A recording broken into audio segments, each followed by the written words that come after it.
Bon matin, re-bienvenue à Optimiser sans virer cinglé. Ce matin, pour vrai, oui, un café qui s'en vient, vous le savez, ça fait partie de ma routine à moi. Donc, encore une fois, la magie de la livraison va venir nous porter un café tantôt, mais j'en aurais pas tant eu que ça besoin parce que, pour vrai, mon invité a comme une boule d'énergie, un aura qui dégage, c'est extraordinaire. Je suis tellement contente qu'elle soit avec moi aujourd'hui.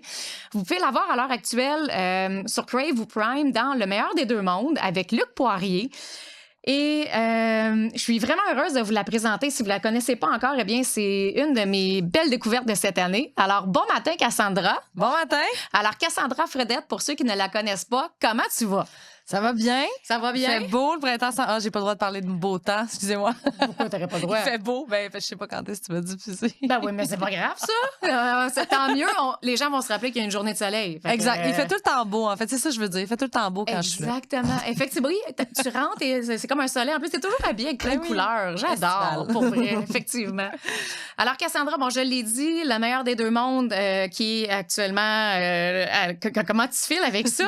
C'est toute une expérience. Honnêtement, c'est comme de partir un projet comme ça, de zéro jusqu'à avoir un produit final. Tu sais, moi, ça fait 2 ans et demi que j'ai ça dans ma tête. Puis là, de le voir enfin aboutir à Crave, c'est juste complètement débile. Je capote. Ouais. C'est sûr qu'on va y revenir tantôt parce que je veux voir les étapes. Parce que, honnêtement, moi et mon chum, mes 2 filles, on triple. Là, on n'a pas le choix de s'attendre pour écouter une émission.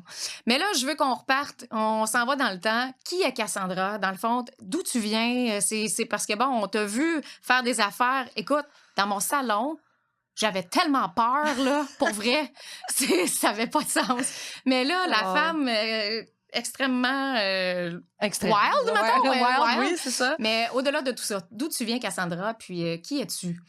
Je suis née à Longueuil. Okay. Je suis une fille de parents militaires. Oh, OK. Donc, j'ai déménagé beaucoup quand j'étais jeune. J'ai tout le temps été forcée à m'adapter, changer d'école. Puis en plus de changer d'école parce qu'on déménageait, j'ai fait aussi l'école anglaise, française. Fait que j'ai beaucoup déménagé. Je suis une fille d'adrénaline, de scène. En fait, j'ai fait de la danse pas mal toute ma vie, de la gymnastique, de la danse acrobatique. Puis je voulais même faire carrière là-dedans. Fait que c'est vraiment tout le milieu de la scène, du divertissement, communication, j'adorais ça. Puis c'était pour moi, c'est comme j'ai fini par aller à bifurquer, apprendre à me connaître dans d'autres sphères pour revenir finalement à la télé. À la télé. Puis plus jeune, bon, tu faisais de la danse, donc tes compétitions. Exact. Est-ce que tu as fait un peu aussi d'art de la scène, exemple, tu sais, du théâtre ou... théâtre, oui. J'ai fait un peu de cinéma, théâtre pendant 2 ans, de l'impro, des trucs de même. Oui, fait que j'ai fait pas mal. J'étais vraiment une bête de scène. À chaque fois qu'il y avait des caméras, même dans les parties de famille, on faisait des spectacles, des numéros devant nos parents, nos oncles, nos tantes. Là. Ça, c'est le fun! Ouais, on aimait bien ça, performer. Puis j'ai même dansé avec mon frère à l'époque. On était vraiment comme... Ouais, pour moi, c'est une façon de m'exprimer. J'ai toujours eu beaucoup d'énergie. Puis j'aimais toujours les montagnes russes. Ma mère, elle nous amenait à des trucs d'hélicoptère, Griffon, toutes ces affaires-là en plus. Fait que c'est comme... Dès mon jeune âge, j'étais attirée vers ça. Puis aussi, là, après ça, il y a eu l'aspect psychologique. Fait que quand j'étais comme à l'université, je me disais, mon premier reportage à vie, je veux que ça soit sur un athlète Red Bull. Puis je rêvais interviewer des athlètes Red Bull. Pour voir un peu, là, parce que t'avais ça en toi, tu sais, vous connectez. Oui, c'est ça. La recherche de l'adrénaline, la dopamine qui vient en quantité faramineuse. Oui, mais c'est aussi, c'est l'apprentissage. Je me suis toujours dit, je suis une bonne élève. Tu sais, je veux apprendre tout de la vie, tout vivre. Tu sais, j'ai un père qui est décédé quand j'avais 8 mois. Fait que le fait de ne pas avoir connu ce côté-là de moi m'a amené à beaucoup explorer, vivre des expériences. Puis là, à force pas regretter, mettons, à le faire, puis à dire, je l'ai fait. Oui, puis, mais pour apprendre sur soi. Parce que selon moi, dans des expériences intenses, extrêmes, c'est là que tu vas à ta rencontre. Puis là, tu sais, j'ai voyagé, j'ai fait plein d'affaires qui fait que ça m'a amené aujourd'hui à être capable de faire tout ça. Là. Oh my God. Je me connais pas beaucoup, honnêtement, d'abord à ce moment-là, parce que moi, je suis une vraie bonne. Dans l'entrepreneuriat, c'est comme il y a tellement de sphères que tu peux apprendre sur soi. Là. Mais c'est vrai que là-dedans, ça va. Tu sais, c'est ça. On a tous chacun nos extrêmes, mais tu sais, je te regardais sauter d'une grue. Oui. Dans Montgolfière, oui. Ben non, mais avec Lisanne. Oui, j'ai sauté, j'ai fait un plongeon parce que, d'une grue. juste pour vous dire, la fille a tellement fait d'affaires wild qu'elle oublie qu'elle a sauté d'une grue. C'est vrai. Ça, c'était comme rien quand tu compares tout ce que je suis rendue. Mais oui, ça, c'était assez intense. Ouais. Lisanne, elle avait sauté de 20 mètres. C'était encore plus intense. Puis là, j'ai comme... Parce que là, toi, c'est... Parce que, la grue, ça a été ton premier... Non, c'est pas vrai, c'est ton premier... Dans l'univers de la télévision, ça a été sur l'agrotourisme. C'est bien ça? Oui, c'est ça. Dans le fond, ça fait quoi? Depuis 2019 que je bâtis des projets télé. Fait que je suis comme une late bloomer dans le domaine. Moi, je voulais animer, je voulais être une animatrice, tout ça. Fait que j'ai fini par partir ma boîte de prod pour me permettre de m'engager comme animatrice. Puis en même temps, j'ai fait un show qui s'appelle À la bonne franquette. Ça a été comme ma porte d'entrée dans le milieu de la télé communautaire. Okay. Puis après ça, tout de suite, moi, je me suis toujours servi de un pour faire un tremplin vers l'autre. Puis toujours un levier, un peu comme en entreprise. Là, exact, en immobilier, même affaire. Puis là, j'ai voulu faire un show virage extrême. J'ai interviewé des athlètes de sport extrême pour comprendre comment ils ont fait un virage extrême dans leur vie vers la poursuite de leurs rêves.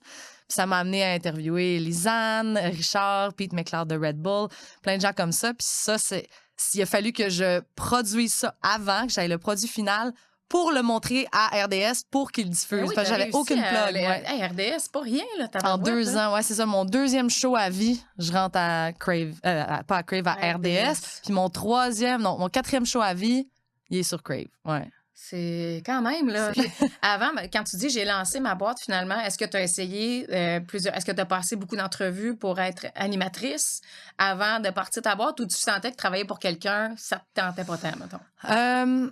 C'est vraiment à travers partir ma boîte parce que je me rendais compte que c'était difficile de trouver de l'emploi comme animatrice. Il y a un bassin énorme de gens aussi, puis tu le fais gratuitement, puis toutes ces affaires-là. Fait que tant qu'à travailler gratuitement, on va partir sa business. Puis j'avais le côté vente, business que j'avais appris à l'école. Tu sais, des fois, tu passes par 1000 chemins, puis là, finalement, tu as un full circle moment. Mes études universitaires en administration, marketing m'ont permis d'avoir les outils nécessaires pour gérer une business. Puis là, j'ai eu de l'expérience en restauration, en vente. Fait que tout ça ensemble m'a permis d'avoir les compétences pour gérer un projet télé. Qui est quand même... c'est quelque chose parce qu'il y a beaucoup de... un peu d'aléatoire, tu sais, la météo, les affaires que tu peux pas contrôler, surtout dans toi le type d'émission que tu fais. Dans le plein air. Dans le plein air, dans le sport extrême. Oh my God! Je trouve ça extraordinaire parce que justement, on n'a pas tous cette force-là. Puis honnêtement, félicitations. Puis comment ça a été de rentrer? Parce que, j'ai l'impression que production, il y a de plus en plus de femmes. Mais c'est quand même un peu comme moi aussi, je viens d'un milieu très, très masculin. Toi, est-ce que tu as senti un peu plus de difficultés à ce niveau-là ou pas tant? C'est un peu drôle à dire. C'est une bonne question. Parce que comme j'étais à la tête de ma boîte de prod, je prenais les décisions, je m'entourais des gens que je trouvais talentueux, compétents et tout. Puis c'était au-delà de hommes-femmes. Mais c'est sûr qu'il y a plus de techniciens, caméramans hommes, des monteurs hommes que l'inverse femmes, mais comme j'ai jamais travaillé dans des boîtes de production, mais toi, mettons, pour aller te vendre en tant que productrice, me dire, regarde, moi, j'arrive, je sors un peu de, tu sais, de pas de nulle part, mais t'es quand même apparu comme une belle pépite, là. Tu sais, comme popé, 2019, après ça, 2021 sur RDS. Exact. Comment ça a été, d'aller rencontrer, ça te prend des chronesses, là. Oui. Pas mal 100% de ma business, c'était du cold call. Donc, c'était moi qui allais vers les entreprises parce que les shows que je fais sont pas financés par le gouvernement. Okay. Donc, il faut que je passe par... subvention, là? Là, je connais tellement rien des subventions que c'était pas une option pour moi à ce moment-là. La seule avenue, c'était de financer le show à travers les commanditaires. Alors, ceux qui écoutent en passant, Cassandra ici est à la recherche de quelqu'un. Parce que je sais que j'en ai rencontré beaucoup. Fait que là, j'ai des noms qui viennent en tête. Et honnêtement, si vous voulez travailler avec quelqu'un qui a beaucoup d'avenir, Cassandra Fredette. Merci. Ouais. Fait que les commanditaires, ça a été mon modèle d'affaires. Barter. Donc là, fallait constamment que j'appelle, tu sais, tu reçois un appel, tu es un directeur marketing, tu reçois un appel d'une productrice qui a une idée de faire un show qui n'existe pas. Ouais. Puis là, toi, c'est comme, OK, mais le fait d'être une femme, je pense pas que ça m'a affecté. La seule affaire qui peut affecter, je crois, c'est la capacité à négocier des deals. Je ne sais pas pourquoi, mais les hommes comme j'ai senti que si c'était un homme qui négociait les deals, on aurait été chercher plus d'argent. Parce que, fait que je trouvais que c'était peut-être j'avais de la difficulté à valoriser mon offre au départ, puis de vendre l'offre parce que je connaissais rien dans le milieu de la télé. J'ai l'impression aussi que c'est pas tant, en tout cas, à mon avis, il y a un peu des deux, mais il y a aussi que nous, souvent, les femmes, on a moins tendance à, je veux pas généraliser, mais à avoir notre valeur. Tu sais, à avoir foi en notre valeur, puis à dire, regarde, c'est ça que je vaux, point barre, puis, tu sais, un peu soute, là, l'émission, moi, je trippe, là, il me semble que j'écoute l'émission, ben ça, je suis comme, OK, faudrait que je l'écoute avant d'aller négocier, mais c'est vrai qu'on a un peu moins cette tendance-là, malheureusement, à dire, bon, ça va être correct. C'est biologique parce qu'on a plus d'agréabilité en général, on veut plaire, on veut... Puis moi, ce qui arrivait, c'est que le projet était tellement grandiose dans tout ce que je faisais, j'avais pas le choix d'avoir des oui. Fait que j'étais pas en position de négocier non plus. Puis j'étais comme, ah oui, tu vas avoir de la visibilité, tu vas avoir ci, tu vas avoir ça. Fait que j'essayais tout le temps d'en donner plus. Puis je voyais ça comme un investissement. Puis au moins, ça me rapprochait des partenaires pour qu'après, ben là, saison 2, saison 3 de chacune des prods, ben après ça, on tissait un lien plus serré. Mais c'était le fun parce que je voyais moins de résistance que si j'étais juste une boîte de prod qui appelait pour offrir des services de production vidéo. Là, j'avais un projet. Tout un clé en main, là. C'est ça. C'est déjà là. C'est un projet créatif qui permet d'associer ta marque à une vision. Fait que c'était ça que je trouvais cool. Puis je rencontrais plein d'entrepreneurs ou d'entreprises qui avaient des valeurs alignées. Fait que j'avais ce luxe-là de choisir avec qui je voulais m'associer. Puis là, ça, c'est un bon test de caractère aussi, parce que des fois, we butt heads avec des gens qu'ils veulent pas finalement travailler, ils voient pas la valeur du projet. Fait qu'il a fallu que j'apprenne aussi à gérer ce rejet-là ou de dire, hey, mais non, mais si ça bloque ou s'il y a tant d'obstacles, c'est parce qu'ils ne voient pas la valeur du projet. C'est pas à moi à prouver, tu sais. Tandis que, tu sais, un partenariat qui est win-win, les deux voient de la valeur. C'est d'apprendre aussi, tu sais, c'est exemple, à un moment donné, bon, parce que, bon, on le dit, tu sais, mettons, moi, je viens du monde de la vente, dans le cold call, tu sais, quand tu fais du 20 mettons, de closing, tu es une machine de guerre. Exact. Mais il reste que quand même 80 des gens qui vont dire non. Donc, c'est pas tant parce que le produit est pas bon, c'est effectivement, eux, ça résonne moins. Exact. Mais j'imagine, tu sais, chaque fois, aujourd'hui, quand t'appelles, mettons, la différence versus la Cassandra qui appelle en 2020, en plus dans la pandémie, tabarnouche. Ouais. En même temps, le monde avait besoin d'émotions fortes à ce moment-là. C'est ça. Mais... Puis moi, ça changeait rien parce que je travaillais avec les entreprises pour le financement. Mais la différence, mettons, aujourd'hui, tu appelles pour ça versus 2020. C'est quoi les changements que tu as faits, mettons, que tu pourrais nommer? Là? Oui. Tout l'apprentissage de comment vendre la publicité. C'est comme, moi, j'ai parti ma boîte de prod. Je pensais pas devoir faire une formation ou apprendre à vendre de la visibilité. Puis il y a toute une science. Fait que c'est comme s'il a fallu que j'aille carrément faire un baccalauréat au privé en version accélérée, en engageant du monde pour qu'ils m'aident à établir une offre de visibilité pour dire, OK, ben quand t'as tant de views, ça vaut tant, puis tout, parce que j'avais aucune idée de la valeur de ce que j'étais capable d'offrir, comme la valeur marketing. Puis quand tu vas approcher des grosses compagnies, t'as besoin d'avoir ce knowledge-là pour négocier. Oui. Puis prouver aussi que tu sais tes KPI, tu sais c'est quoi, donc t'es crédible. Oui, exact. Fait que je te dirais, en 2020, je pense que j'avais de quoi apprendre, ça aurait été d'apprendre, j'aurais fait des formations spécifiques à la production télé parce que ça fait 5 ans, 6 ans que je suis là-dedans et j'en apprends encore tous les jours et je me casse la tête et c'est tellement difficile, c'est un univers, c'est pas la même comptabilité, c'est pas la même... Tellement de choses qui varient que j'aurais peut-être pris 1 an de plus. Je serais allée faire un cours de productrice, un cours de spécial à production télévisuelle.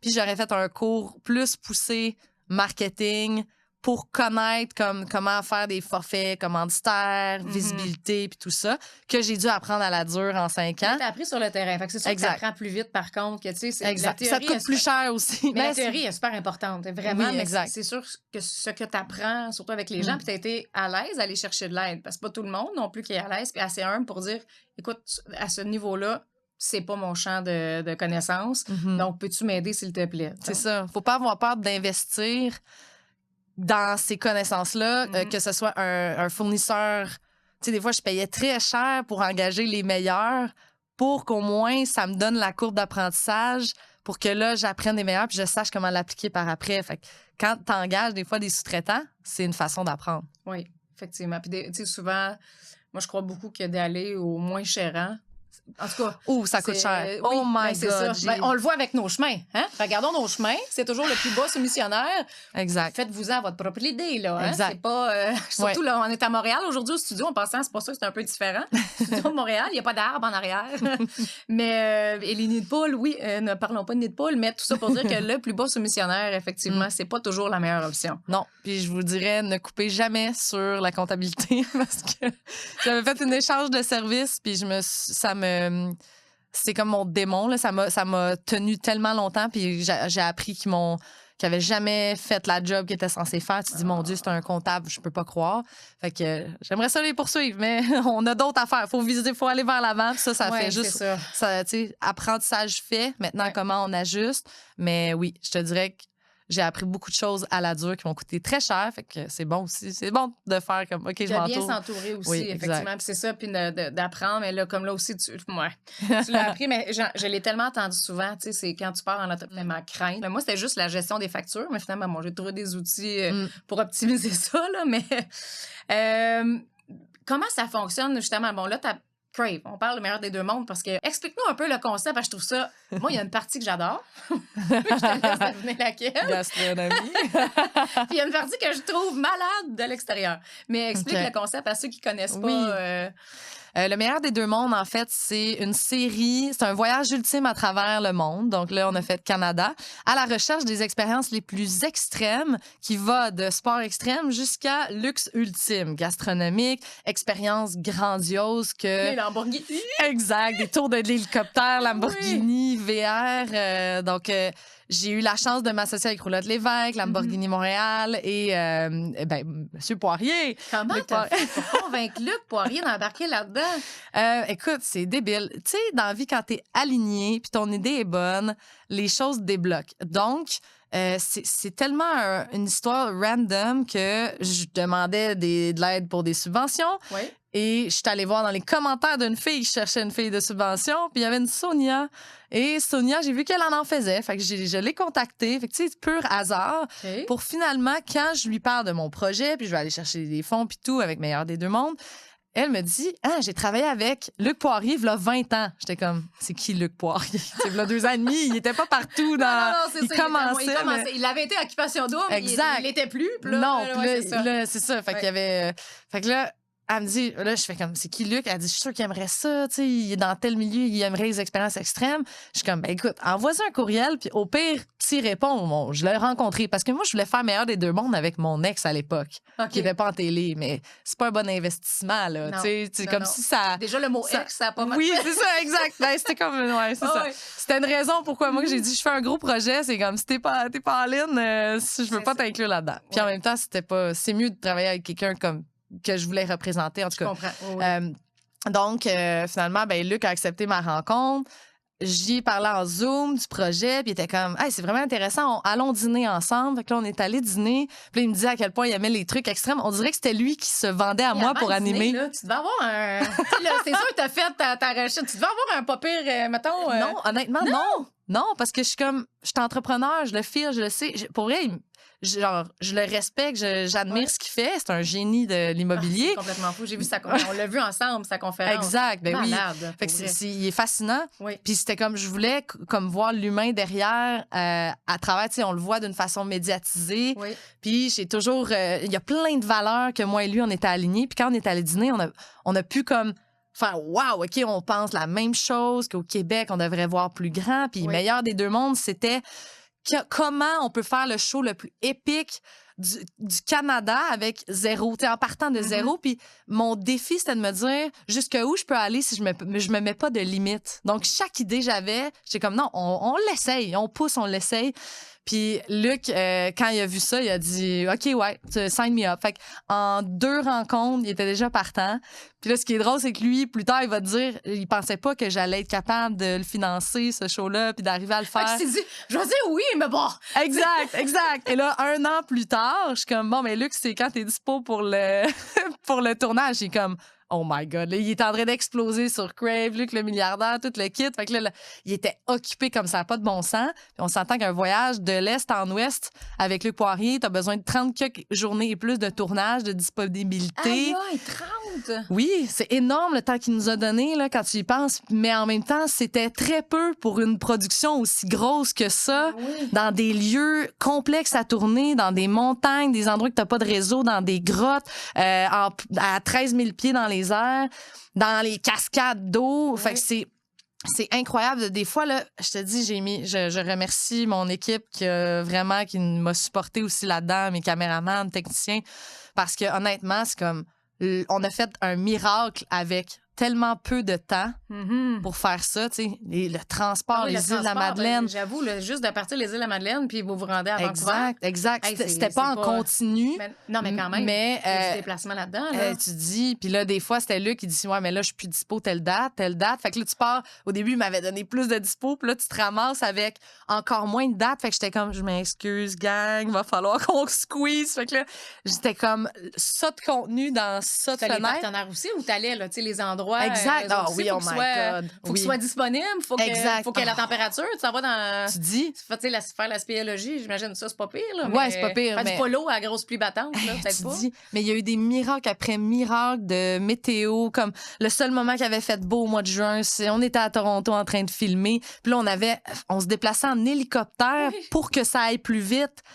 Fait que là, Gruenrig nous avait prêté son hélico. Fait que là, on amène Luc Poirier en hélico de Montréal à Toronto pendant que nous, on fait venir le VR de Roulotte Lévesque au tournage. Puis là, les lieux de tournage, c'était 3 heures de route en auto. Fait que là, il fallait tout le temps optimiser. OK, là, on a terminé. Ça prend une gang qui part. Puis on avait genre 4 jours de tournage pour tourner 2 épisodes à Toronto. Puis c'était tout. Fait que là, l'optimisation, là, puis j'étais toute seule à gérer toute la coordination, la logistique. Les partenaires aussi, il y en a qui confirmaient la veille parce que du moment qu'on a eu le OK, puis le moment que j'ai trouvé tous les partenaires, c'est comme des fois, là, dans l'Ouest canadien, j'étais en VR, Max s'y chauffait le VR. Moi, j'étais en train de faire du cold call avec les Fairmont, les Four Seasons pour dire on a un show, on vient tourner dans 3 jours et nous dispo. C'était complètement mongol. Puis la météo a été de notre bord tout le long, le 98 du temps. Mais surtout que l'été passé, on se rappelle bien, en 2025. Il y avait des feux de forêt. Il y avait des. Ouais, mais en plus, c'est ça, j'ai dit à mon chum, parce que nous, on était allés, puis on y retourne, mais je dis, oh mon Dieu, wow, il n'y avait pas de soufflé, tu sais, vous êtes allés. Mais oui, puis c'est débile parce que pendant qu'il y avait des feux de forêt à Toronto, nous, on avait 2 sauts en parachute d'organiser. Puis quand il y a de la boucane, tu peux pas sauter en parachute. Puis il y avait eu de la pluie beaucoup. Fait que le terrain de polo, supposément pour jouer là, ça prenait le gazon sec depuis tant de temps. Puis il y avait tellement d'affaires que c'était comme un immense puzzle que finalement, la journée qu'on saute en parachute, on était stand-by, on attendait que la boucane se dissipe. Puis là, il nous dit... On peut sauter, il y a une fenêtre de possibilités. Puis là, même chose avec le saut en hélicoptère en parachute. Ouais. Notre fournisseur principal nous a choqué le jour même. Fait que là, mon rêve de sauter en parachute était cancellé. Il a fallu le jour même qu'on parle. Toute la gang de parachutistes, ils se sont mobilisés pour me donner des contacts d'une autre drop zone pour dire « Es-tu dispo? » Puis là, le gars de la drop zone, il dit « Ah, mon instructeur, il s'en allait à Canada Wonderland, je vais l'appeler. » Puis là, il appelle le gars de Canada Wonderland, il dit « Viens travailler. » Fait que là, finalement, on a réussi à organiser le saut de parachute d'hélicoptère en 1 heure.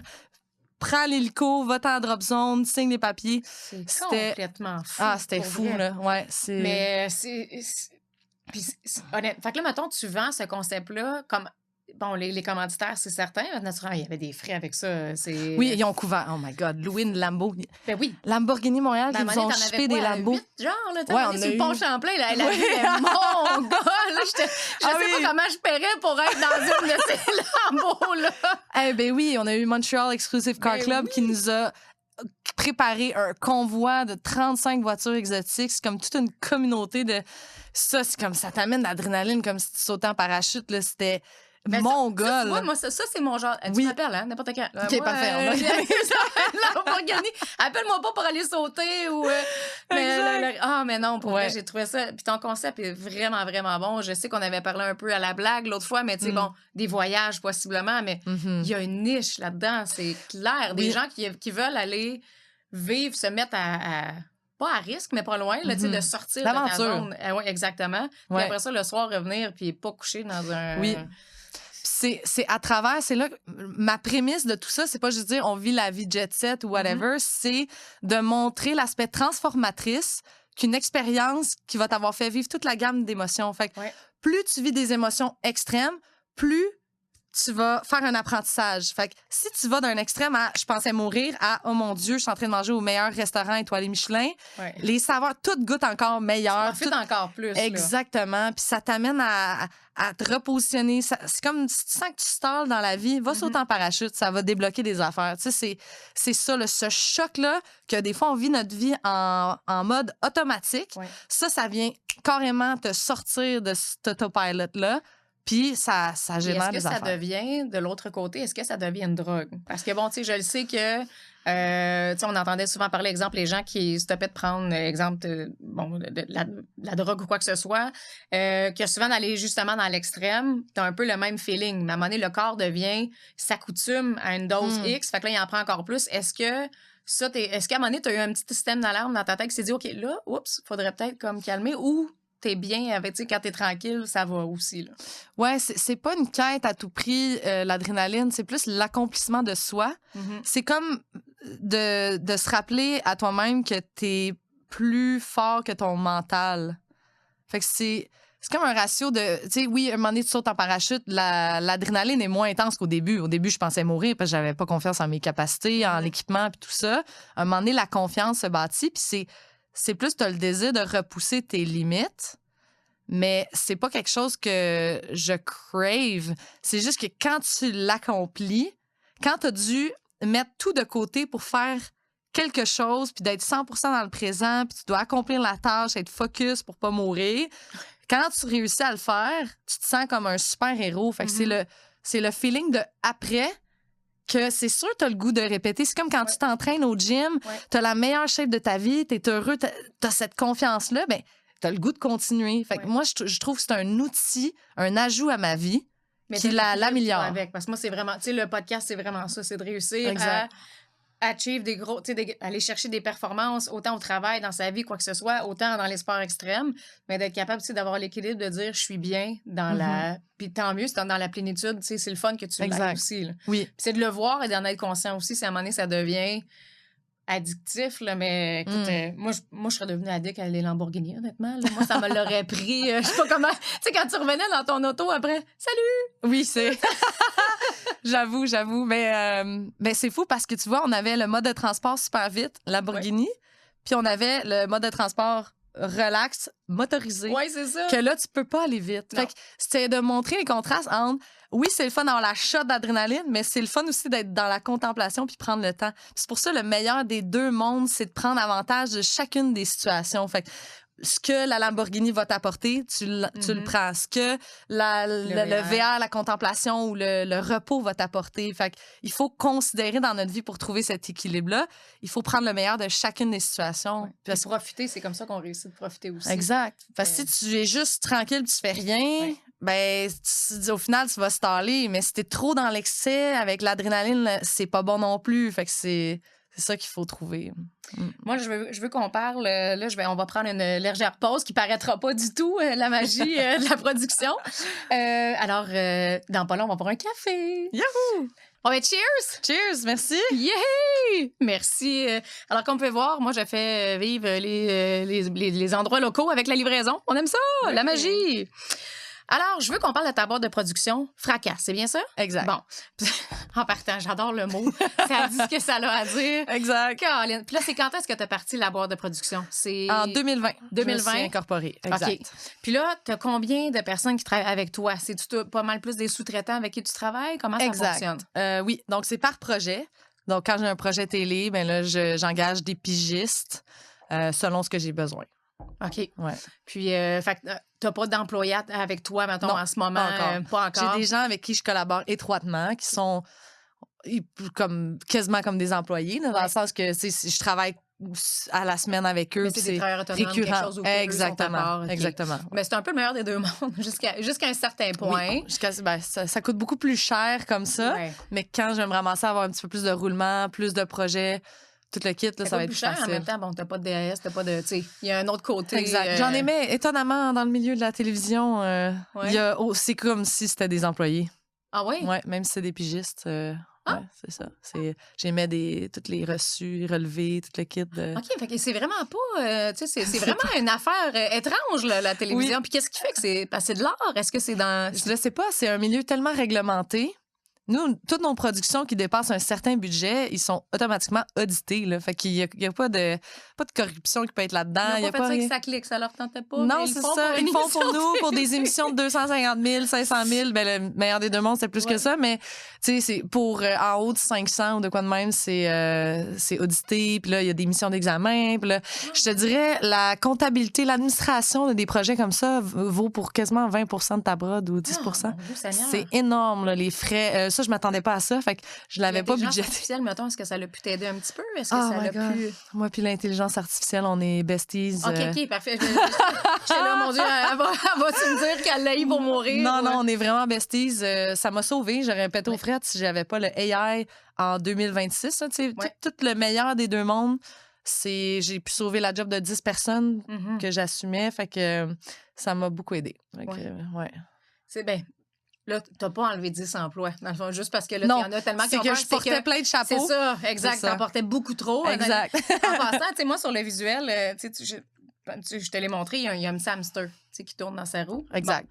Toi, j'ai fait faire un visuel, justement, à Gemini. Quoi? Ton hamster, il y a une... je vais te le montrer plus tard, mais il y a une armure...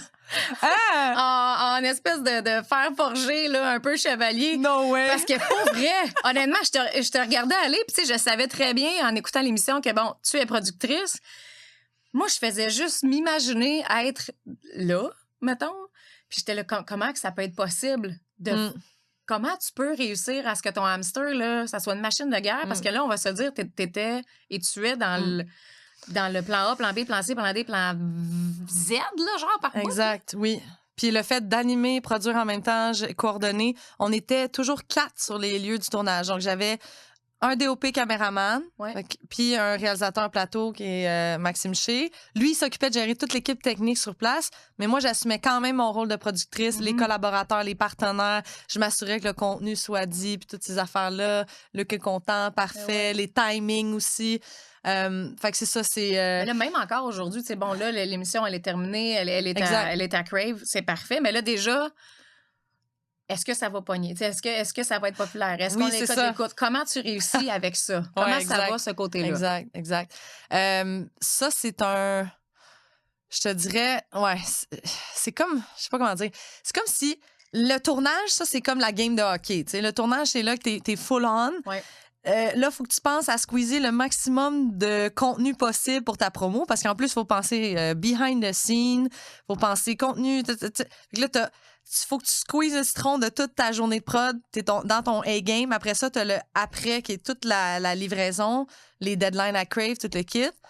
Puis là, en même temps, faut que tu restes dans tes coups. Là. Tu dis, moi, j'ai un ça de cagnotte, puis souvent, les budgets de prod, ça explose tout le temps parce que là, tu penses que le montage va avoir lieu comme prévu. Finalement, ça prend une semaine de plus par montage. Là, t'es tout en train de décaler ta prod. T'as le diffuseur que le deadline de diffusion, il change pas. Là. Fait que change ta stratégie pour t'assurer que tu vas livrer à temps. Parce que là, Crave, c'était la première fois que t'as monté un projet, mais tu n'as pas tourné encore. Crave, j'étais... Ouais, ça, c'est une grosse histoire. J'avais pas Crave au début du show. Quand j'ai vendu tous mes partenaires, c'était juste RDS. OK. Puis quand on a filmé à Toronto, les images étaient tellement insane avec le polo, avec le wakeboard, tout le kit, que je me suis dit, je peux pas croire que je vais attendre à l'année prochaine pour pitcher à Crave pour saison 2. Je vais pitcher maintenant. Fait que j'ai commencé à faire des recherches pour trouver la bonne personne ressource. Okay. Donc, pendant qu'on était en préparation de saison 1, j'étais en communication avec Crave. J'ai demandé à mes monteurs, faites-moi un démo, quelque chose pour envoyer là-bas. Puis après ça, ils m'ont revenu. Puis c'était en septembre, une fois que tous les tournages étaient terminés, que Crave a dit, oui, on embarque dans ta diffusion saison 1. Wow. Fait que c'était comme... C'était un cadeau niveau, je veux pas de chiffres, là, mais au niveau... c'était à l'aise, tu peux, il n'y a pas de problème. Mais mettons, entre RDS puis Crave, les revenus sont décuplés. En fait, non, eux ne payent pas. Eux payent pas? En fait, c'est ça. C'est que la licence RDS, c'est barter qu'on appelle. Ils donnent de l'inventaire commercial. Tu peux vendre des commanditaires et tout ça. Fait que tu fais des revenus publicitaires, mais c'est toi qui vas chercher ton financement. Fait que c'est juste une licence qui me permet d'avoir plus de visibilité. Les shows qui sont de Crave, faits par Crave, là, c'est dans leur infrastructure, Netflix puis tout ça comme vibe. Là. Donc là, tu as les fonds gouvernementaux qui aident à financer ces productions-là. Je comprends. Mais moi, je suis comme dans le milieu à part. Le commercial, c'est RDS puis TVA Sport, tu sais. Fait que c'est comme une autre porte. Fait que c'était ma façon de rentrer à Crave indirectement, sans qu'eux, ils prennent trop de risques. Mais au moins, moi, ça me donnait le leverage d'avoir un diffuseur parce que j'investis tellement de temps, de ressources pour une diffusion linéaire, one time à RDS, puis après ça, nulle part. Ça me tentait pas. Est-ce que tu as quand même été diffusé à RDS? Oui, exact. Oui, okay. On a eu diffusion à RDS, puis tout de suite après, au moins, il était sur Crave. Fait que moi, ça me permettait d'avoir une place où est-ce que tous les abonnés pouvaient aller l'écouter sans mettre mon contenu gratuit sur YouTube. Parce qu'une fois qu'il est gratuit sur YouTube, il perd toute sa valeur internationale, tout le marché. Fait que c'est comme une danse. Oui, l'offre, elle est là. Fait que, exact. Éventuellement, je vais le rendre public si je vois que, OK, l'international, ça a marché ou ça a fait son temps. Mais c'est ça, c'est comme toute la distribution, c'est un autre réseau que j'ai dû apprendre aussi avec le temps. Quoi faire pour le marketing, réseaux sociaux, pour augmenter les views, puis tout le kit. Je regardais toutes les stratégies que Crave, tu sais, les Survivor, Occupation Double. J'étais tout le temps en mode, qu'est-ce qu'eux font? Comment je peux l'appliquer à ma stratégie? Ouais. Et puis, comme là, je disais, bon, ton hamster, il y a une armure très, très forte là, sur le... Parce que je me dis, ben, moi, c'était aussi au niveau de l'extrême, là, tu sais, genre, quand t'étais là, au parachute, puis tu te tiens, là, genre, avant de te garocher dans le vide. Oui. Mais puis là, t'es au bord, t'as Luc qui a les pieds qui penchent. Oh my God! Dans les deux cas, j'étais là, mon hamster serait mort sur le côté, la petite patte qui chic. Ça, je t'avoue que j'ai... Tu sais, l'expression chier dans ses culottes, là. C'était la première fois que je faisais la montgolfière de ma vie aussi. Fait que j'étais comme, mais comment je vais monter sur le panier, le bord du panier, puis me laisser tomber? Puis on le voit que j'ai une petite hésitation. Je fais comme 3, 2, puis je suis comme, attends une minute, wow! Là, j'étais comme pas de 1. C'est rare, parce que normalement, je fais 3, je fais ready, set, go, puis j'y vais pas. Mais là, j'ai fait ready, set, oh, attends une minute, wow! Parce que j'étais comme, est-ce que je me laisse tomber pour vrai? Là, mais ça, tu vois, ça me fait sacrer tellement que c'est.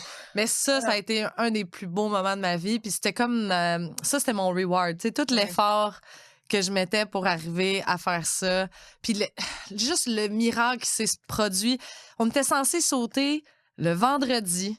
Finalement, je vois la météo, déluge le vendredi, mais tu sais, 100% de plus, ça bouge pas, j'arrête pas de regarder.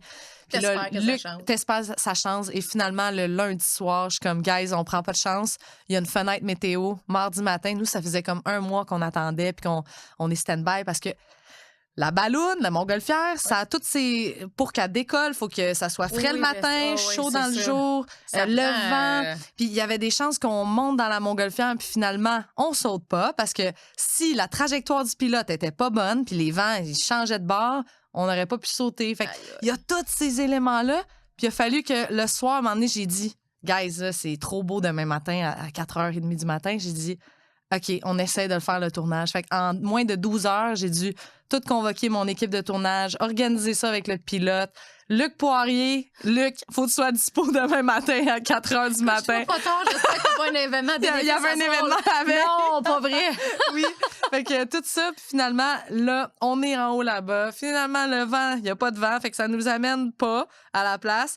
Puis là, comme par miracle, il y a comme un coup de vent qui nous amène proche de la drop zone, puis tout passe. Fait que ça, c'était un des plus beaux moments de dans la vie, quand on dit, bon, à un moment donné, c'est pas toujours facile, mais quand tu persistes, tu persévères, ça finit par être payant. Exact. Fait que, bon, ce hamster-là, d'où j'en parle encore, mais on parle de distribution. Tu sais, comment tu fais pour réussir à...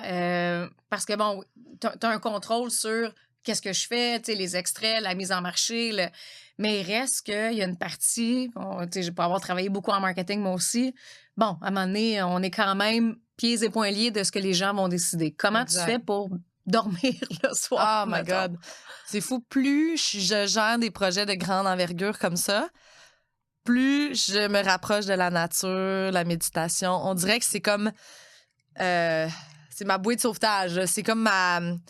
Ton encre. C'est mon encre. C'est la seule façon qui me permet de passer au travers de mes journées. C'est justement d'aller dans l'autre extrême qui fait que des fois, j'ai l'air weird à coller des arbres puis marcher nu-pied dans la forêt. Mais maintenant, c'est démontré scientifiquement. Exact. C'est vrai, effectivement. Mais j'étais dans les précurseurs de ça. Comme je me faisais regarder weird. C'était toi la fille au parc. Non, c'est vrai.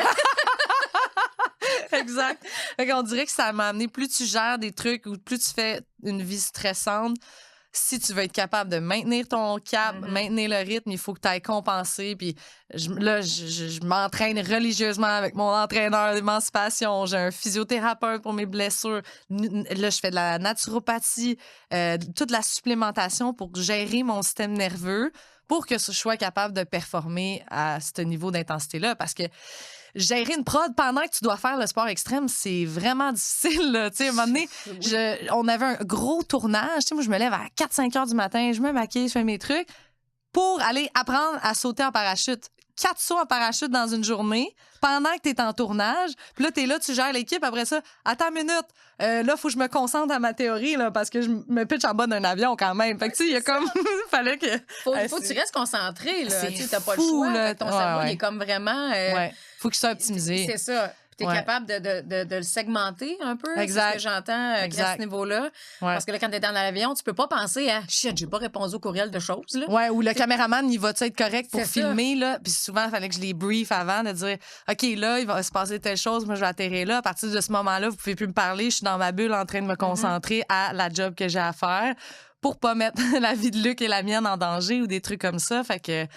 C'est là que mon TDAH est utile. Je dis mon TDAH parce que j'ai su que mon frère a été diagnostiqué récemment. Pas mal de monde dans ma famille le sont. Fait que je me dis, c'est là que c'est pratique parce qu'on est comme une tentacule puis on fait plein de choses. Mais faut juste être capable, c'est ça, le TDAH. Vous êtes, en tout cas, ces gens-là ont une créativité extraordinaire. Souvent, là, vont être partout. Moi, je les appelle les psychicornes. Ils sont partout. Faut juste que tu le capes pendant qu'il est là. Parce qu'à un moment donné, il est reparti. C'est ça. Mais on est capable de penser à 1000 affaires en même temps, multitasker. Fait que, tu sais, je dis parce que je vais sûrement l'être probablement. Là. Mes amis n'arrêtent pas de me le dire. Je vais me faire tester, c'est correct. Mais... Neuropsy, c'est une bonne à te référer, si tu veux. C'est bon. Fait que oui, c'est pratique. C'est comme le game time. C'est incroyable, le feeling de après, là, quand là, t'as rappé ta journée de tournage, puis t'es comme, guys, on a fait de quoi de délicieux, là, genre de... Tu sais, comme quand mes caméramans me disent, Cass, c'est les plus belles shots que j'ai faites de ma vie, là, t'es comme, oh my God. Tu sais, c'est toutes des gens que je vois qui ont la faim, puis je veux m'entourer du monde qui ont les mêmes valeurs. Fait que autant dans le résultat... Moi, je voulais qu'à l'intérieur même du projet, tout le monde se sente stimulé créativement. Je vois le potentiel de chacun. Puis je suis comme, OK, go, on donne la liberté créative, on s'amuse. Puis que je veux que leurs conditions de travail soient le fun, même si c'est pas le ça veut dire meilleur. Que confiance en eux. Oui, ben j'avais jamais travaillé avec cette équipe-là avant non plus. Mais t'es allé les chercher, puis ils ont acquis une confiance avec toi assez rapidement. Exact. Délégué, toi, comment ça se passe? Ben écoute, si j'avais plus de ressources financières, ça serait facile. Mais des fois, souvent, les gens, c'est pas tant la ressource financière, c'est la ressource interne de faire confiance et de déléguer. Non, ça, j'aurais pas de misère. Parce que moi, tu me donnes une cagnotte, je vais être capable d'aller trouver la meilleure personne pour chacun. Mon problème, c'est que ma business a pris d'ampleur trop grand, trop vite. Fait que t'as pas toute la pluie des banques. Fait que là, je suis obligée de faire des rôles que normalement, j'aurais délégués avec plaisir, mais je suis pognée à les faire. Parce que je dois mettre mes ressources financières à un endroit plus précis où est-ce que là, je ne peux pas, où il faut que ça soit ultimate, il faut que ça vale vraiment mon temps. Comme la caméra, je ne vais pas aller me filmer, je suis dans le show. Fait il y a des rôles clés que je ne pouvais pas déléguer, mais j'aurais eu de la facilité, je pense. J'ai plus confiance maintenant qu'avant. Oui, okay, parce que c'est pas donné à tout le monde. Là, dans mes clients, dans la consultation, c'est souvent la première chose, le micromanagement, puis ça tue une équipe souvent aussi. Fait que tant mieux, bravo de l'avoir, honnêtement. Là. Ben, j'aimerais ça le faire plus. Je le mets pas en application à 100%. Je te le souhaite de pouvoir déléguer dans les prochaines années, Corinne. Mais quand on parlait, est-ce qu'il y a un moment, tu sais, quand tu dis maintenant, je vais beaucoup avec la nature, est-ce qu'il y a un moment que tu t'es dit, oh, là, je suis sur le bord, tu sais, comme l'équilibre, comme moi, mettons, je me suis coincé le doigt. Toi, y a-tu un moment que tu t'es dit, je suis pas sûre? Ça m'arrive à tous les mois, je veux dire. Il y a comme, un moment donné, t'es juste comme, pourquoi je m'inflige autant de courbes d'apprentissage tout en même temps, là? Fait que je te dirais que là où est-ce que je doute des fois, c'est... là où est-ce que j'ai douté le plus, c'est à la fin de toute cette affaire-là, quand c'était terminé. Puis là, t'es comme, là, c'est terminé, il faut que les retombées arrivent. Là. Fait que là, t'es comme... C'est là qui était le plus tough. Mais j'ai... C'est ça, j'ai constamment des remises en question dans ma vie sur... mes choix, puis des fois, c'est comme, Ça arrive une fois par mois où est-ce que t'es comme, mais pourquoi je continue? Pourquoi je m'inflige ça? Ça vaut-tu tant la peine? Le milieu de la production, le milieu de la production, surtout quand t'es producteur indépendant, je réalise à quel point c'est un marché qui est difficile à percer. Oui. Puis c'est comme, il y a tellement, pas un monopole, mais il y a comme... de gros joueurs. Ils ont mangé les petits. Là, c'est comme un peu un Pac-Man que j'appelle. Oui, exactement. Puis là, c'est comme, je me retrouve à me lancer dans un milieu qui est quasiment en train de s'écrouler. Fait que là, il faut trouver des façons innovantes, puis tout. Puis des fois, j'ai comme hâte, mais j'ai hâte de boucler la boucle d'apprentissage de ce milieu-là pour commencer à surfer plus la vague, là.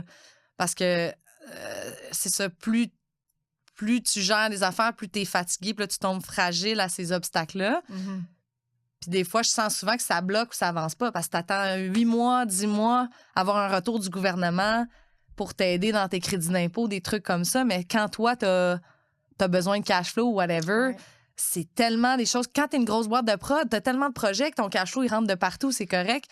Mais là, on dirait que des fois, je vois pas la lumière au bout du tunnel parce que je suis comme, quand est-ce que ça va débloquer?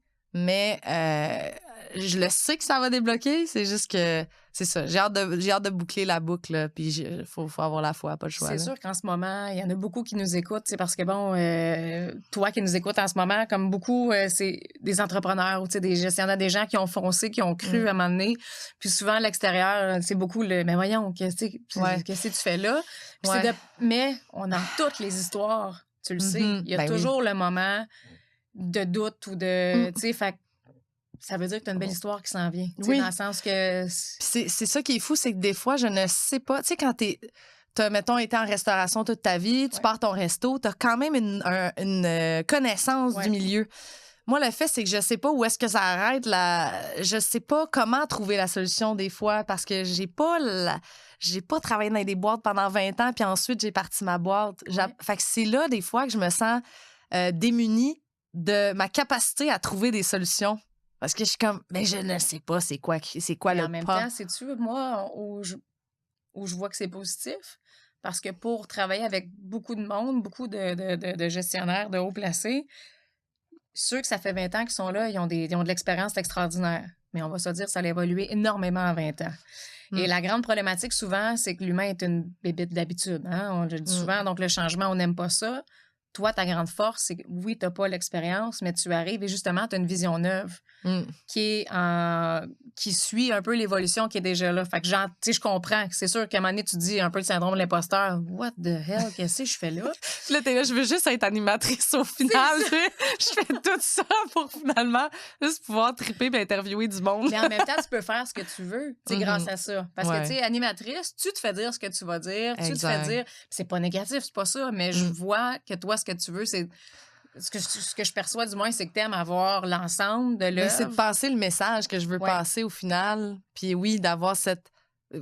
Parce que RDS, ils n'ont pas vraiment de droit de regard sur mon émission. Là. Ils veulent juste s'assurer que c'est standard puis que le contenu, c'est conforme à ce que je leur ai pitché. Mais ça permet d'aller toucher des sujets que, justement, les autres diffuseurs vont pas accepter comme contenu. Fait que ça c'est ma clé. Puis plus je travaille avec des gens comme Luc Poirier qui vont dans mon show, des gens connus, plus ça fait connaître ma vision, disons ça, du monde.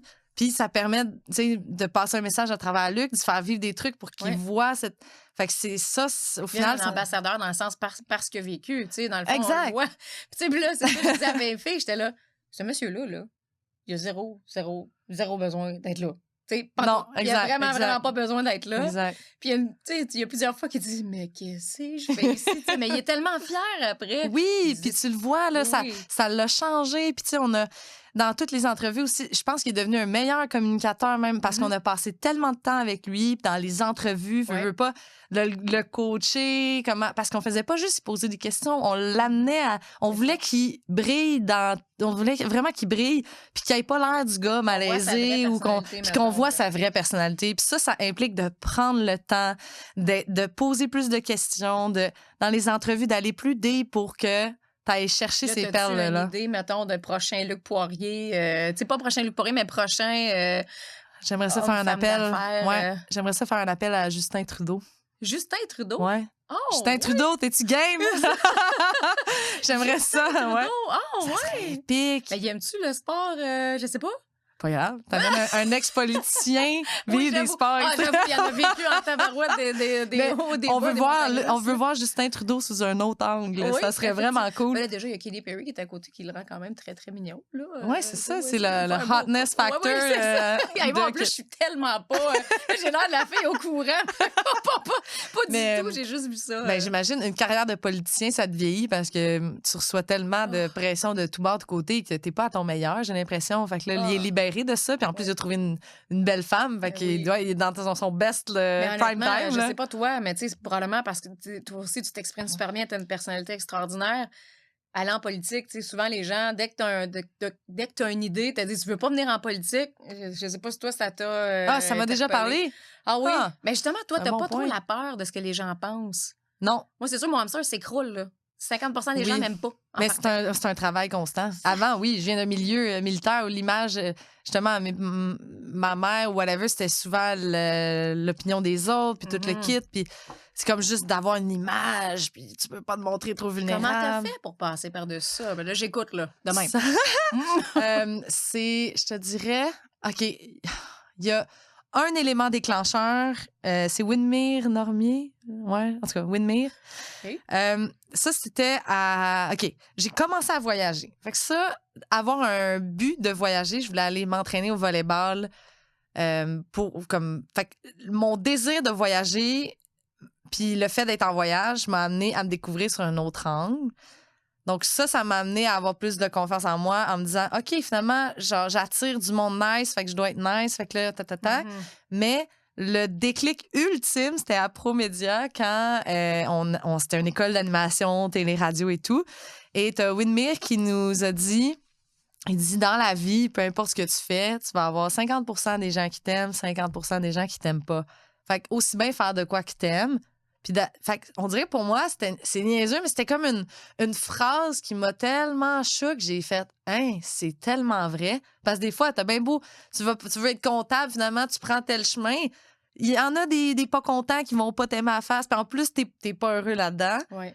Versus là, au moins, si t'es heureux. Puis quand tu réalises que tu fais des choses qui t'animent profondément, donc motivation intrinsèque, tu t'en fous tellement des autres parce que toi, ça t'amène le plus grand bonheur.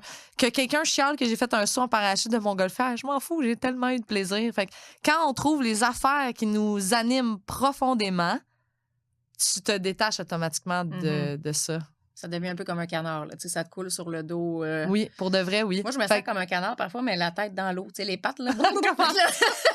Non, mais dans le sens que ça me coule pas partout, c'est sûr encore, là, mais je vais finir par apprendre. Toi, comment ça, pourquoi t'as encore cette peur-là? C'est qu'est-ce que t'as peur? Je te dirais, moi, c'est que le schéma valorisation a toujours été comme ça. Tu sais, moi, je me valorise parce que je fais quelque chose et parce que les autres voient que ce que je fais est important ou quelque... Tu sais, fait que je tends, plus que ça va, en devenant maman, on dirait que là, je suis devenue quelqu'un d'autre déjà là. Fait que là, je suis devenue une maman. Fait que là, c'est un peu plus ancré. Mais je travaille. Là. C'est sur mon... Tu sais, ça, puis lâcher prise, c'est sur mon mainboard depuis genre 4 ans. Mais un jour, je vais l'avoir. Puis un des affaires qui peut peut-être aider aussi, c'est quand tu sais que tes intentions à la base sont bonnes. Ouais.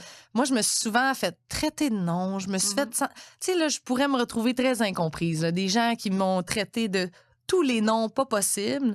Mais quand tu sais à l'intérieur de toi que tes valeurs sont là, tes intentions sont bonnes, pourquoi ça t'affecterait que la personne n'aime pas ou s'il y a un conflit ou whatever, si toi, à l'intérieur de toi, tu sais que tu vas tout mettre les efforts pour mettre un environnement sain pour que la personne s'exprime, ben, si après ça, elle t'aime encore pas, ben, elle n'est pas faite pour être dans ta vie. Non, t'as raison. Puis de toute façon, on n'a tellement pas de temps. Tu sais, dans le sens où la vie va vite, on le sait. Là, en vieillissant, on dirait qu'on... Tu sais, on faut être sélectif. Tabarnouche. Hier, exactement. Tu sais, on semble qu'hier, c'était il y a 10 ans. Là, mais fait, d'être sélectif, puis t'as raison. Je vais me le redire de plus en plus. Puis, tu sais, des fois, on blesse quelqu'un sans savoir ou on dit quelque chose. Puis là, on se sent coupable. Mais tu sais, tu dis non. Si la personne est blessée, puis que moi, j'offre la possibilité à la personne de s'exprimer, puis de l'écouter, mais comme, au pire, mais de le prendre personnel, c'est comme t'as pas le contrôle sur qu'est-ce que les gens vont penser de toi. Des gens, ouais, c'est ça. L'impression aussi parce que puis la personne dans une bonne journée, une mauvaise journée, il y a eu 4 heures de trafic, il arrive la même situation, la réponse sera pas la même. Exact. Mais merci de m'avoir permis de voir un peu plus le canard, le plumage. J'ai des petites questions juste en finissant que j'aime beaucoup. Bon, toi, parce que là, pour ceux qui vont, parce que là, tu vas écouter l'émission, tu vas en parler à ta famille, tout le monde va l'écouter. Pour vrai, c'est thrillant. T'as pas peur de grand-chose, on le voit, là, tu sais. Mais mettons quelque chose de banal qui te fait vraiment peur. OK. Étonnamment, moi, les profondeurs de l'eau, là, ça me fait peur. Trouve pas ça banal, là, tu sais, mais quand même. Mettons, quand non, mais l'océan, là, tu sais, de me pitcher en plein milieu de l'océan, puis là, tu regardes dans le fond, puis c'est à l'infini, là, ouais. Ou, tu sais, juste aller faire du e-foil, là, toute seule, puis là, je suis sur le top de l'eau, puis là, je vois les poissons, ça me... Je te dis, ça, je vais peut-être l'explorer dans la saison 2, cette peur-là, un petit peu plus. Mais banal, les insectes. Ouais. Je sais pas pourquoi j'ai peur d'une coccinelle, un papillon. Attends. Mais non. Pour vrai. Ouais. Attends. Chose, elle saute d'un avion de même, elle se garoche, mais arrive un papillon. Ah! J'étais encore pas capable de les écraser, tu sais. Je suis comme. Genre, non, on dirait que c'est comme j'ai un blocage. Moi, ça me rassure. Oh, bon, elle a peur des coccinelles. On va mettre ça en gros. Elle a peur des coccinelles. Elle saute à 275 pieds. Ton pire moment, pas tant, tu sais, pas obligé d'être dans le meilleur des deux mondes, mais mettons que tu t'es dit, mais veux-tu bien me dire qu'est-ce que j'ai fait à faire ça, mettons? Oh! Tu veux dire?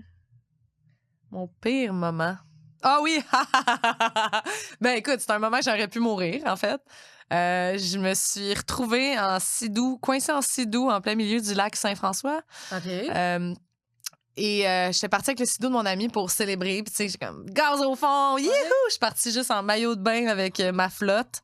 Puis là, j'ai eu la brillante idée d'éteindre le moteur en plein milieu du lac. Puis c'est un lac où les paquebots passent, c'est connecté au fleuve et tout. Okay. En plein, genre, coucher de soleil, là, tu sais. Il était 6 h, 7 h le soir, le soleil se couchait à 9 h. J'éteins le moteur pour contempler le coucher de soleil et le moteur démarre plus. Puis j'avais averti personne, j'étais partie sans cellulaire, rien pantoute. Et là, à ce moment-là, je fais « Oh, je viens de me mettre vraiment dans le pétrin. » Ben oui. Puis j'ai passé des heures et des heures. Je voyais le soleil descendre. J'ai passé par toutes les gammes d'émotions. Je pensais mourir là. Mes amis m'attendaient pour souper. Puis comme il n'y a aucun bateau dans mon rayon qui a passé assez proche. J'avais juste un sifflet puis une corde. Puis il y avait du vent, il annonçait 14 le soir. Puis tout. J'ai déjà fait des expériences de survie sur la terre, mais j'avais jamais vécu une vraie situation où est-ce que là, ça se peut, je passe la nuit sur l'eau. Finalement, là, je commence à avoir froid. Je te dis, je me suis dit, OK, est-ce que je me pitche à l'eau, je reste sur mon navire, bref, tout. Finalement, j'ai décidé de rester. Là, il restait ça au soleil, là. Puis après ça, j'étais comme, ça y est, man, je vais avoir la pire nuit de ma vie. Finalement, je vois un sidou au loin arriver, puis c'est mon ami qui m'a spoté, parce que moi, je dérivais en plus, là, je dérivais, puis j'allais me rendre peut-être à Valleyfield éventuellement. Puis là, toi qui as peur des fonds de l'eau, tu te dis dans je voulais pas, parce que des fois, il y avait des hauts fonds, puis je pourrais me mettre à l'eau puis marcher, mais là, si tu te mets à l'eau, après, tu reviens avec le vent, ta température, l'hypothermie, tout le kit. Fait que j'étais comme incapable de me pitcher à l'eau. Là. Il y avait une île, puis j'étais genre, faudrait que je marche, puis là, en tout cas, j'ai pas été capable de me pitcher à l'eau. Puis finalement, j'ai bien fait. Puis c'est ça, elle m'a sauvée. Je te dis, on dirait que j'avais passé une vie là. Puis j'arrêtais pas de me dire, ça me tente pas de recommencer ma vie. C'est bizarre. Je me disais, si, mettons, je meurs là, j'étais comme, je voulais pas recommencer. Puis j'avais tellement travaillé fort pour, tu sais, tout. Je veux pas que ça arrête là. Je veux pas que ça arrête là. J'étais pas prête. Puis je voulais pas faire vivre ça à ma mère. Fait que j'allais me battre, là. Mais ça, c'était la plus grosse connerie que j'ai faite. Mais tu sais, en même temps, c'est ça. Ça arrive à tout le monde. Hein? Le moment le plus glamour que t'as vécu versus le moment le moins glamour, mettons, t'as eu l'air, mettons... wow! Le plus glamour, c'est final meilleur des deux mondes, hélicoptère, souper gastronomique à 8000 pieds d'altitude devant les glaciers, dans les Rocheuses canadiennes. Arrête! OK, j'ai vraiment hâte de voir ça, je l'ai pas vu Oh encore. my God! Oui, ça, c'était le plus glamour. Là, c'est quand le moins glamour, c'est quand t'as déboulé en revenant? Ouais, c'est ça! Attends, c'est quoi le moins glamour? Le moins glamour. Ben, tu sais, mettons, je sais pas, en même temps, toi, tu fais beaucoup de sport extrême, mais tu sais, ben genre, moins glamour, c'est comme se retrouver coincé en VR sur un banc de sable, puis genre, t'as un village qui vient t'aider pour tirer ton VR, puis ça prend 3 heures, tu sais, comme que là, t'es là. Puis le VR, il est brandé, virage extrême, puis tout le kit, ça m'est déjà arrivé, là, de m'enliser dans le sable, puis c'est genre... sûr que t'as fait parler le village. La petite blonde qui était prise avec le VR, toi! Ouais. Aïe, aïe, aïe. Et la dernière question un peu cocasse, c'est quoi ton talent qui est complètement inutile? Aïe, OK. C'est quoi mon talent? Inutile. Il y en a des fois, mettons, leur langue, sont capables de la switcher à l'autre bord. Ah oui! Un talent Je suis capable d'écrire des 2 mains, miroir, toute la kit, là. Je suis ambidex. Ah ouais? Ouais, puis des fois, mettons, à l'école, je faisais les notes en copie de mon ami parce que j'étais comme, ben, je vais le faire des 2 bords. Fait que là, je prenais des notes on en... écrit quasiment plus maintenant. Non. Fait que ton talent, il sert plus à rien. Il est vraiment rendu inutile. Exact. Hey, merci tellement, Cassandra, d'être venue partager aujourd'hui. Puis j'entends que ça doit pas toujours être facile. Pour vrai, je peux pas dire que je comprends parce que... Ben non, Astine, je comprends. Moi non plus, c'est pas tout le temps facile. Je me suis lancée, puis je comprends. Puis j'ai adoré. T'as une énergie géniale. Alors, à toi qui as écouté, c'est sûr que t'as trippé, je le sais. Tu vas aller écouter Le meilleur des 2 mondes. Mais honnêtement, partage l'émission pour vrai parce que ça vaut la peine. Et en famille, souvent, on cherche des fois quoi écouter. Puis là, au lieu des feux de l'amour, on peut-tu, s'il vous plaît, aller écouter autre chose, vivre l'extrême, sortir de sa zone de confort. Cassandra nous le dit, des fois, on est pris un peu dans notre vie de tous les jours. Ben, un petit saut en parachute, du moins à la télévision. Moi, j'aime bien la télévision. Alors, si t'as aimé, abonne-toi, s'il te plaît. Je le dis, les algorithmes, moi, c'est des sacoches. Toi, qu'est-ce que tu vois dans ton algorithme, mettons? Ah, du gros sport extrême, Gros sport. Red Bull. Là, peut-être qu'en partant, je vais voir de quoi. Tu vas peut-être voir des sacoches, toi. Ah, OK. Alors, abonne-toi, s'il te plaît, Spotify, Apple Audio, YouTube, on est là partout. Cassandra Fradette, dans le fond, qui est à la recherche, pour faire de la comptabilité, un asset. Non, c'est pas vrai. Ah oui, c'est ça. Quelqu'un spécialisé dans le milieu de la télé. Oui, c'est ça que ça n'a pas l'air facile. Alors, un gros merci, puis on se revoit bien mardi dans 2 semaines. Bye bye. Bye. Je ne sais pas pour toi, mais honnêtement, l'émission, elle m'a remplie d'une énergie. Je le savais en arrivant que Cassandra avait ce talent-là de transmettre ses goûts, de transmettre sa joie de vivre, de transmettre sa persévérance. Alors, j'en suis plus qu'heureuse. J'en ressors grandie, honnêtement. Je vais vraiment essayer de sortir la Cassandra en moi, de moi aussi mettre un espèce d'armure là, sur mon hamster pour qu'il arrête d'avoir peur de tout. Quoi qu'elle a peur des papillons, ça m'a rassurée en me disant que, bon, on a tous peur de quelque chose. Mais pour vrai, autant l'entrepreneur qui réussit à foncer en fondant, dans le fond, sa propre boîte de production, qui s'allie, qui avec des partenaires, qui est capable d'aller chercher le meilleur. Tu sais, on le voit, pour vrai, ça va bien chercher le mot, le meilleur des 2 mondes. Alors, je suis très heureuse qu'elle ait accepté de venir partager aujourd'hui, qu'on ait accès un peu au monde privilégié qui est en arrière de ces tournages-là, mais aussi à la difficulté, effectivement, que ça doit être d'être capable de jongler tout seul, de faire d'innombrables postes, parce qu'on le sait qu'on est en lancement d'entreprise, c'est pas toujours possible, comme Cassandra le disait, elle aimerait donc déléguer. Alors, si toi, aujourd'hui, tu es capable de déléguer, si toi, aujourd'hui, tu as la capacité de le faire, eh bien, fais la Cassandra de toi et délègue à quelqu'un parce que ton temps, il est important. Et Cassandra, même en ne pouvant pas déléguer encore à ce jour parce que, bon, les ressources financières, ce n'est pas toujours aisé en démarrage, eh bien, elle réussit à faire des miracles. Alors, pense à ce que toi, tu pourrais faire encore de plus en optimisant ton temps. Alors, merci d'avoir été là et on se revoit mardi dans 2 semaines.